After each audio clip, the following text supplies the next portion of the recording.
Web navigation can make a huge difference, and Next.js opens you every door. Your web navigation can probably look like this, where you click something, nothing happens, and then you see something which is very bad. Or already way better, you click something, you see an instant loading state, and then you get to the page. That's already better, but not perfect, right? Today we want to make it perfect, so that your navigation will probably look like this. A clean mobile-like slide-in animation. Or maybe something like this, where we click these cities and it's just clean animated. Do you see this? This doesn't feel like the web anymore. This actually feels like a native app. So today we definitely go beyond classical navigation and take a look at the concept of view transitions. And for that, I have set it up this pretty simple example. We have a beginner side with simple content, intermediate side with simple content, no view transitions at all, and simple, plain, boring, kind of boring transitions. Because there is no transition, but we will add some now. So for that, go into your project of choice and then go in the next config.ts, and here you need to activate this experimental flag. Yes, it's actually experimental,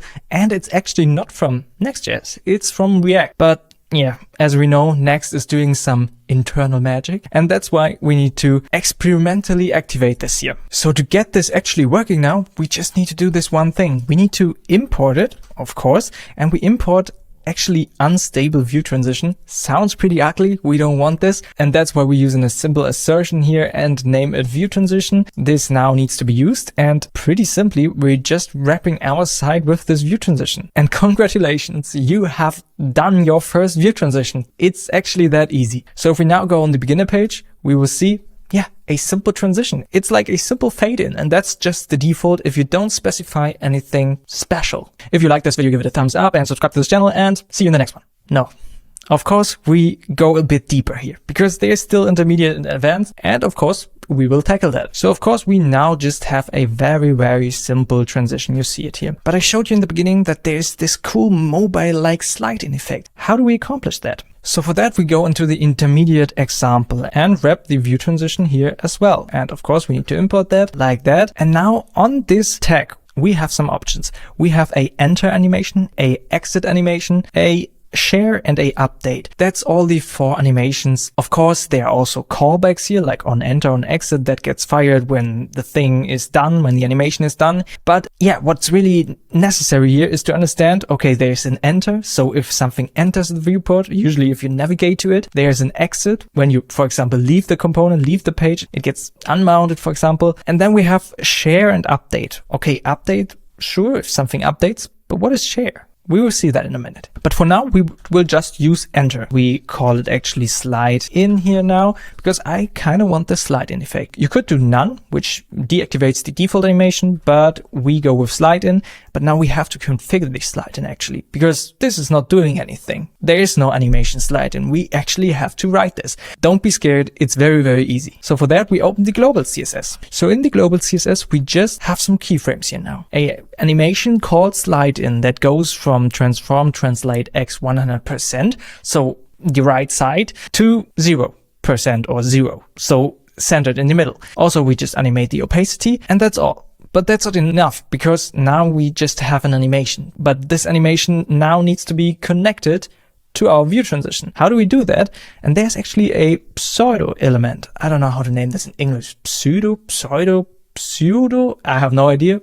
I call it pseudo element, and there's this pseudo class which is called view transition new, and there's also view transition old. Sounds a little bit weird, but new is for like enter animations and old is for like exit animations. And then we need to define the .slide dash in, so exactly how we named it here, and then we just need to connect it with the animation that we just have created. So slide in and say how long this is doing, 300 milliseconds. Nothing special, just simple logic here. And with doing that, it's not more than that, we just accomplished a beautiful slide in animation. That looks very cool, especially on mobile, trust me. But before we move to the advanced transition, just a simple tip here, a accessibility tip. Because maybe your users don't want animations, maybe they hate it, so they have deactivated motion in the browser. Yes, this is actually possible. So what you then want to do as a developer is you write something like this: add media, prefer reduced motion. This actually listens on the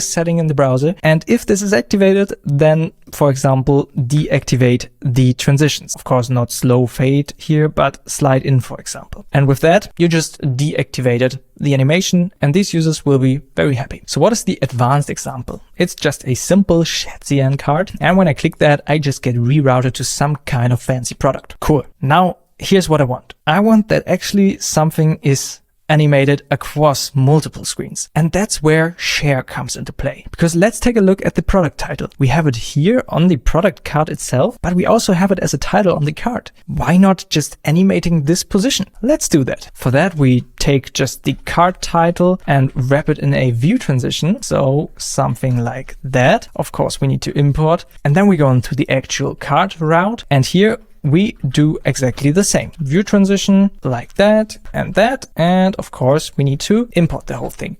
Done. Is it really done? Let's take a look at it. Let's move from advanced to the product card and click it. And there's not really a view transition. So what is missing? So actually, we need to give this a name. For example, the product name. And that's where the connection starts. So we give it a name of product XYZ. And the exact name is what we also give the other part of our view transition at the other route. And with that done, you will see if you click the card, boom, simple, clean animation from one route to the other. And if you want to customize this animation, make it longer, make it shorter, whatever, just use share. That's where this is for. And cool, now it's your turn. Jump into any project of your choice and try it. Try to accomplish something like this, because now you know everything you need to know for doing exactly that. You find all links of the examples and the code shown in this video in the video description. And somewhere around here, you see my last video, which is about Next.js server actions versus API routes and which one actually is better. So yeah, thanks for watching. And as always, have a wonderful week. Bye bye.